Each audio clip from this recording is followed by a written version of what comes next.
You're almost punishing yourself. I don't deserve to eat well, and I don't deserve to eat the right things. Get you to be yourself, get your machine, let's see what the machine's doing, and let's change the coping strategies. But the key to this would be... So if I'm 30 odd, and I've got low self-esteem, I'm 33, got low self-esteem, and I came to you, where would you begin with trying to help? And that low self-esteem was manifesting in abusive relationships, bad work relationships, very negative sort of feelings about myself, and maybe even some impulsive behaviors. I'm eating too much, or I don't know, whatever. Where would you start with me? Okay. The first, just so people say, oh, wow, that's a strange starting point. I'm a doctor, so the first is make sure you're actually okay. I'm okay. Because if someone were presenting with this, they could be in depression, and that can present in many ways. Typically, it's low mood and loss of pleasure and everything, and loss of energy, but that doesn't have to be. So I mustn't miss that. So I would make sure your mind is not ill, but don't need treatment. Now we assume that this is long-standing, and what you've done is what you're describing is a lot of maladaptive coping strategies. So I eat too much, which is probably comfort eating, or it's just habitual stuff that you're just not, or it could be you've got so low self-esteem. I've seen this, you're almost punishing yourself. I don't deserve to eat well, and I don't deserve to eat the right things. So I deserve to be overweight, or I deserve to look like this. So that could be the bottom of it. So I have to my starting point is an exploration. But the key to this would be to move all that to one side. If you're in a reasonable place where you can actually communicate. If not, I'll let you express it all. It's important you get it off your chest. If you've got it, you think, I don't need to do that. What I do is what I've said in the book here. In A Path Through the Jungle, I explain the starting point is get a blank piece of paper and write down who you want to be. What behaviors do you want to have? Let's define what you want, not what you don't want, not what you're experiencing. Don't start with a treacle. I call that the treacle. Start with a blank piece of paper. And then write down the person you want to be. I want to be really confident. I want to have a girlfriend or a boyfriend. I want to get married. I want to have kids. I want to work out every day. I want to eat really good food. Right. So what you're describing now is the human system. The great news is when I ask you for the characteristics you've got, so I want to be calm, I want to be happy, I want to be confident, that is you. That is you. How do you know it's me? Right. Because if we can't surgically remove interference neuroscientifically, which we can see on functional MRI scanners. If we remove the chimp and computer system, then you're completely in control of yourself. So you would choose to be calm. You would choose to be confident. So therefore, that's you. The human system can choose. What happens is when you choose to be calm, the chimp system interferes, or the computer interferes and shows to the world someone who's not calm. So it's very important to recognize who you are before we start. So now we've got a guy, you're not going to write, no one ever writes anxious. No. No one. They say, no, what I want to be is calm, collected, a good friend, have integrity. That is you if we didn't have interference in the machine.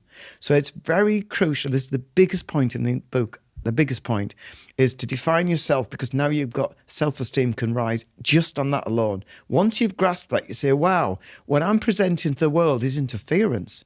It's not me. If I didn't have this machine, I would not have anxiety, because that's the system that you're saying, the human system can't do anxiety. It's not built to do that. It's built to be rational and calm. But what it wants to do and how it wants to present is a choice.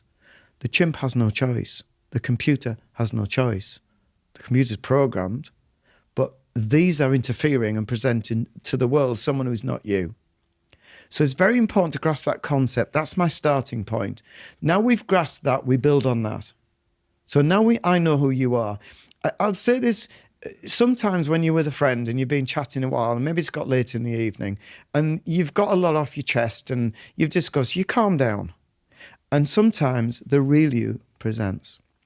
And suddenly you feel at peace. People often say, I don't know, I felt totally relaxed and thought, I've got perspective. I've gather the world the way it is. I accept things are, and I've calmed down. And then suddenly you see the real person.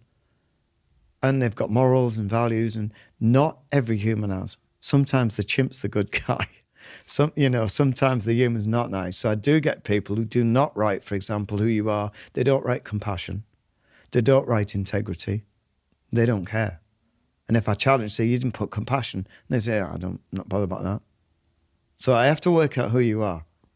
Okay, so not everyone is going to write the same things. That's why I know it's you and not just a generic list. Because someone could just be virtue signaling because you're asking me to do it, or because I want to be these people. But really, I'm a burglar. I'm a bad guy. You know, I want to hurt people. Yeah, I'll tease that out. How? That's my job. Because again, then you look at evidence base and you look at remorse, you look at whether somebody compensates for mistakes. There's a lot of things. I want to see the history here. Okay. And then I'll challenge that and challenge it. So that's a series of talks. So often we have a long time when we detain someone to explore this, so we don't get fooled. Is this you talk referencing much of your psychiatric work here within psych hospitals? Yeah. So somebody who's psychopathic, we generally, everyone's a different version of what it is. For me, a neuroscientific, we know there's certain tracks in the brain that are not really fully developed or don't function. And this produces someone without empathy, without remorse, without any conscience. These are classic. And so I don't know that. I'm not a mind reader. I can't tell until people talk. You know, so yes, they could deceive me. Yeah, I have to just go on what they tell me, but I can listen carefully to the words they use. I can listen to what they're saying. I can look at their past life events, and it starts to unravel. So eventually you think, okay, I know what I'm dealing with now. So, but to be honest, people don't do that with me. What you tend is, because I would hopefully set a scene where I don't care what you write. I don't care what you want to do with your life. It's not for me. I'm not a judge. I'm here as a doctor to explore this with you and get insights for yourself. So the most people are not psychopathic. We're decent people who've just got lost in the way the neuroscience of our mind has tumbled us. So my starting point when you gave me all this was to say, let's write out the real you and let's start building ourselves on that and recognizing what is not us, and let's start unpicking it. So let's just start saying, right, why would you have, and we went earlier about low self-esteem. Let's look at why you have that. First, it's natural and healthy. That can help people. Sometimes just saying that, they go, that's amazing. I feel better for knowing it's natural and healthy, maybe rubbish and unhelpful, but at least I know it's healthy and there's not something wrong with me. Because the second you start saying, oh, I'm trying to please people and I can't say no, and you see that as being a weakness or a fault, we're in trouble again because you're muddling yourself up with a machine. So that's my starting point. Who are you? What's the machine doing?